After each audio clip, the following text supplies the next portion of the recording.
Assalamualaikum warahmatullahi wabarakatuh. Kita berjumpa lagi dalam pembelajaran masa perkenalan lingkungan sekolah di SMK Ma'arif Sabilul Hidayah Tulaan.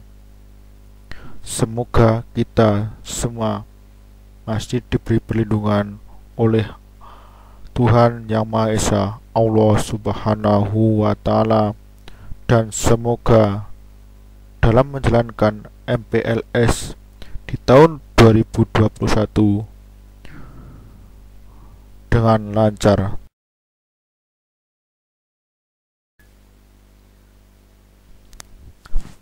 Bahaya narkoba.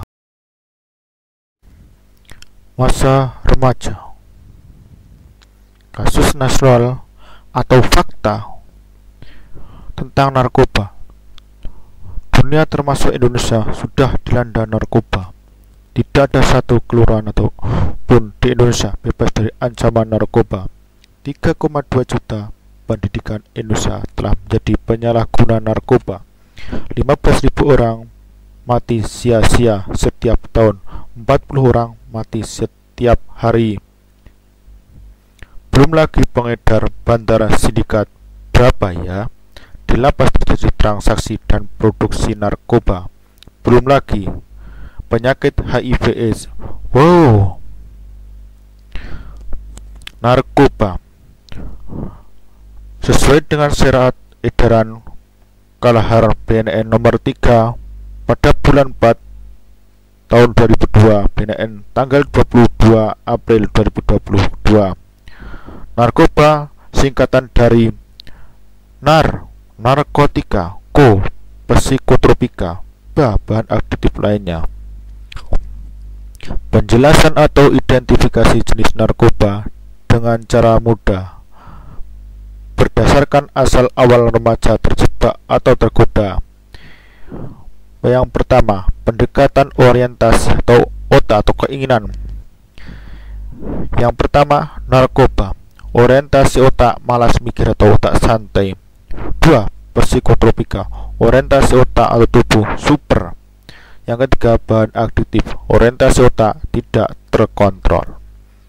Narkotika adalah zat atau obat yang berasal dari tanaman atau bukan tanaman, baik sintetis maupun semi sintetis, yang dapat menyebabkan penurunan atau perubahan kesadaran, hilangnya rasa, mengurangi sampai menghilangkan rasa sakit, dan dapat menimbulkan ketergantungan. Jenis-jenis narkotika. Pertama, ganja atau cimeng. Ganja dianggap narkoba yang aman dibandingkan dengan putau atau sabu. Katanya, sebagian besar pecandu narkoba memulai dengan mencoba ganja. Jika menggunakan ganja, maka pikiran akan menjadi lamban dan akan nampak bodoh dan membosankan. Yang kedua, opium atau heroin atau putau. Heroin adalah obat bius yang sangat mudah membuat seseorang kecanduan karena efeknya sangat kuat. Obat ini bisa ditemukan dalam bentuk pil, bubuk, dan juga dalam cairan. Cara penggunaan dapat disuntikkan, dihirup, dan dimakan. Psikotropika adalah zat atau obat alamiah maupun sintesisi, bukan narkotika, yang berkaitan. Psikotropika melalui pengaruh selektif pada susunan saraf pusat yang menyebabkan perubahan khas pada aktivitas mental dan perilaku. Jenis-jenis psikotropika. Ekstasi. Ekstasi dapat membuat tubuh si pemakai memiliki energi yang lebih dan juga bisa mengalami dehidrasi yang tinggi, sehingga akibat dapat membuat tubuh kita untuk terus bergerak. Selanjutnya, tergolong jenis zat psikotropika dan biasanya diproduksi secara ilegal di laboratorium dan dibuat dalam bentuk tablet dan kapsul. Selanjutnya, sabu-sabu.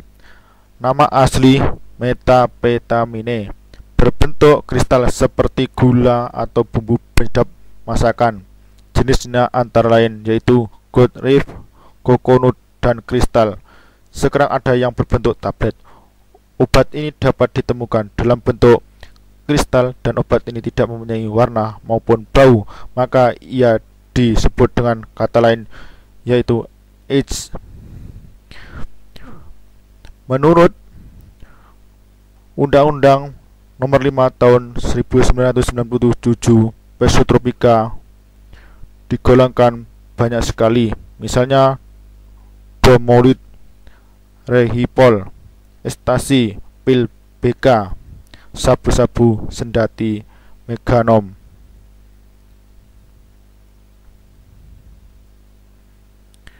Selanjutnya, zat aktif lainnya. Bahan aktif orientasi otak, tidak terkontrol dan serba nekat. Yang pertama, alkohol.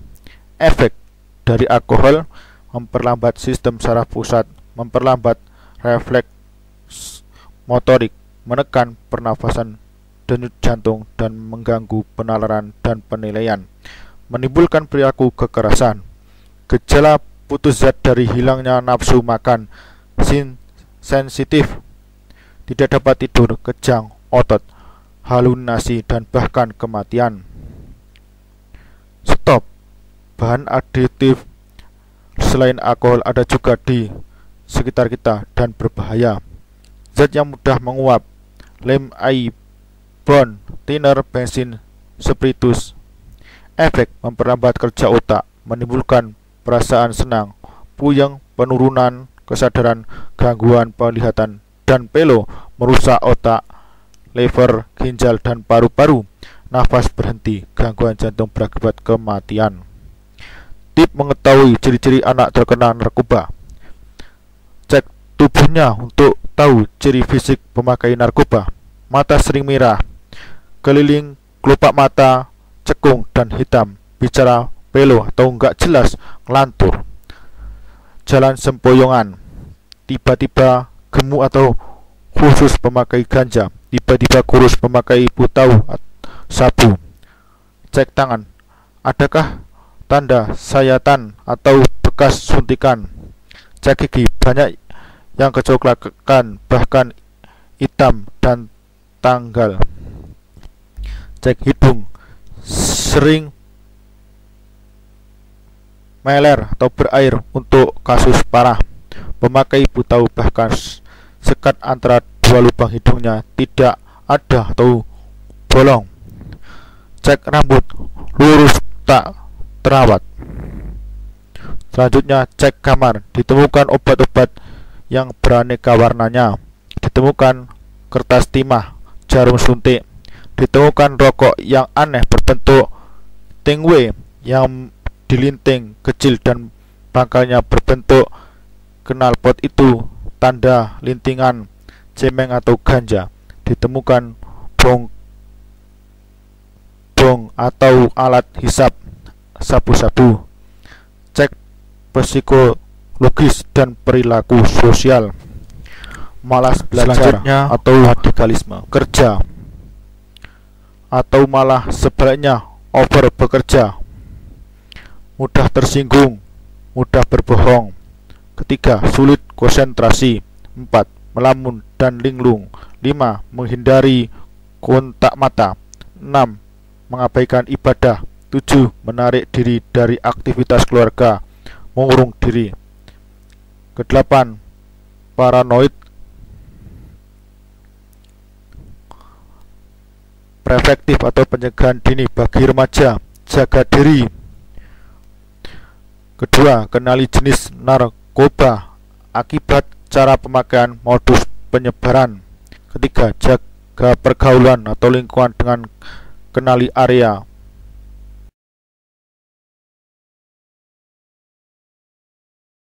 Terminologi radikalisme memang memiliki pengertian yang beragam yang hingga saat ini masih diperdebatkan, tetapi secara esensial radikalisme adalah adanya pertentangan yang tajam antara nilai-nilai yang diperjuangkan oleh kelompok tertentu di satu pihak dengan tataran nilai yang berlaku saat itu. Adanya pertentangan yang tajam itu menyebabkan konsep radikalisme selalu dikaitkan dengan sikap dan tindakan yang radikal yang kemudian dikonotasikan dengan kekerasan secara fisik.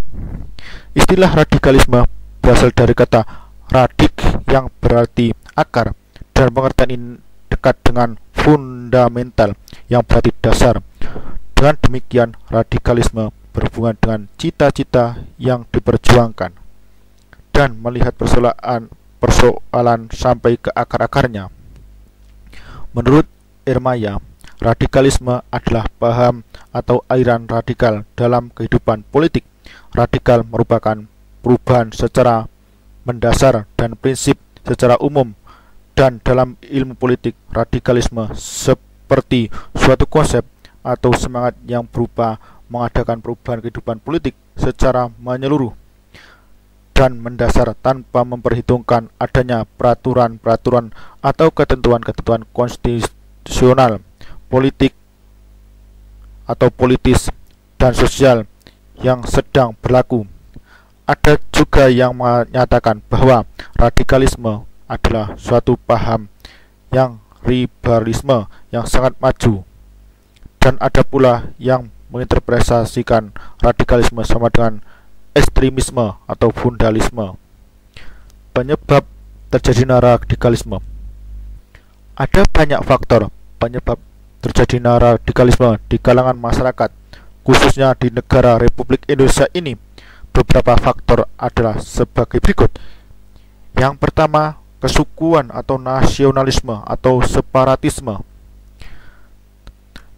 Tindak teror ini sering terjadi di daerah-daerah yang dilanda konflik antar etnis atau suku. Terkadang pemicunya hanya masalah sepele saja, namun menurut suatu etnis atau suku adalah merupakan penghinaan atau pelecehan terhadap adab atau norma yang dianut dan dipercaya oleh suku tersebut, hingga kemudian permasalahannya menjadi meluas dan melibatkan seluruh kelompok etnis atau suku yang kemudian menyebabkan terjadinya perang antar etnis atau suku. Hal lain juga adalah gerakan separatis suatu suku atau etnis pada suatu negara yang ingin memerdekakan diri. Menebarkan teror akhirnya digunakan pula sebagai satu cara untuk mencapai tujuan atau alat perjuangan. Sasarannya jelas, yaitu etnis atau bangsa lain yang sedang diperangi. Bom-bom yang dipasang di keramaian atau tempat umum lain menjadi contoh paling sering. Aksi teror semacam ini bersifat acak, korban jatuh pun bisa siapa saja. Yang kedua, kemiskinan atau kesenjangan dan globalisasi. Kemiskinan dan kesenjangan ternyata menjadi masalah sosial yang mampu memantik radikalisme dan terorisme. Kemiskinan dapat dibedakan menjadi dua macam, kemiskinan natural dan kemiskinan struktural. Kemiskinan natural bisa dibilang miskin dari sononya. Orang yang tinggal di tanah subur akan cenderung lebih makmur dibanding yang berdiam di lahan tandus. Sedangkan kemiskinan struktural adalah kemiskinan yang dibuat. Ini terjadi ketika penguasa justru mengeluarkan kebijakan yang malah memiskinkan rakyatnya. Jenis kemiskinan kedua punya potensi lebih tinggi bagi munculnya radikalisme dan terorisme. Ketiga, pelanggaran harkat kemanusiaan. Aksi teror akan muncul jika ada diskriminasi antar etnis atau kelompok dalam masyarakat. Ini terjadi saat ada satu kelompok diperlakukan tidak sama hanya karena warna kulit, agama, atau lainnya. Kelompok yang direndahkan akan mencari cara agar mereka didengar, diakui, dan diperlakukan sama dengan yang lain. Atmosfer seperti ini lagi-lagi akan mendorong berkembang biaknya teror. Keempat, radikalisme agama atau pemahaman agama yang keliru. Butir ini nampaknya tidak asing lagi. Peristiwa teror yang terjadi di Indonesia banyak terhubung dengan sebab ini. Radikalisme agama atau pemahaman ajaran agama yang keliru menjadi penyebab unik karena motif yang mendasari kadang bersifat tidak nyata. Beda dengan kemiskinan atau perlakuan diskriminatif yang mudah diamati. Radikalisme agama atau pemahaman ajaran agama yang keliru sebagian ditumbuhkan oleh cara pandang para penganutnya, menganggap bahwa dunia atau bangsa ini sedang dikuasai kekuatan hitam dan melenceng dari agama yang sebenarnya atau kafah, dan sebagai penganut yang benar serta memiliki tanggung jawab terhadap diri mereka, kemudian merasa terpanggil untuk membebaskan dunia atau bangsa dari cengkraman tangan-tangan jahat. Yang kelima, dendam politik. Hal ini dilakukan oleh kalangan politisi yang kurang suka atau tidak senang atas perlakuan politisi lain terhadap gagasan, ide, dan tindakannya yang tidak sesuai dengan keinginan politisi tersebut, yang kemudian melakukan suatu tindakan atau perlakukan untuk menanggalkan atau membatalkan gagasan, ide, dan tindakan tersebut dengan berbagai cara sebagai akumulasi kekecewaan. Terkadang politisi menjadikan ajaran agama sebagai satu motivasi untuk membenarkan tindakannya. Radikalisme. Menangkal ideologi radikalisme harus terlebih dahulu dilakukan melalui pembenahan terhadap diri sendiri, baik dari mental, sikap, dan perilaku, sehingga tidak mudah untuk terhasut dalam jaringan radikal. Beberapa cara untuk menangkalnya antara lain: 1. Perkuat keyakinan diri dan mempelajari agama Islam secara seluruhnya, jangan sepotong-potong, dan belajar kepada ahlinya. Kedua, selalu kritis walaupun dalam konteks membicarakan tentang agama. Ketiga, keluarga juga merupakan faktor terpenting dalam menangkal ideologi radikalisme. Jalinlah komunikasi di antara keluarga, dan apabila terdapat janggalan seperti perubahan sikap dan perilaku di antara salah satu keluarga, maka segera menanyakan hal yang sedang terjadi dan beri perhatian yang lebih. Keempat, membentuk pemahaman bahwa sejarah pembentukan bangsa dan negara Indonesia dibentuk atas dasar heterogen bukan homogen. Kelima, peran pemerintah juga sangat penting, seperti mempertajam kurikulum tentang pendidikan agama serta pembentukan jati diri siswa atau ekstrakurikuler, serta menanamkan ideologi Pancasila yang kuat kepada siswa, karena ideologi harus juga dilawan dengan ideologi. Keenam, mengenali modus-modus perekrutan jaringan radikal. Dengan mengetahui modus perekrutan, maka kita akan mudah untuk menghindari kejadian tersebut. Ketujuh, dan lain-lain. Sekian dan terima kasih.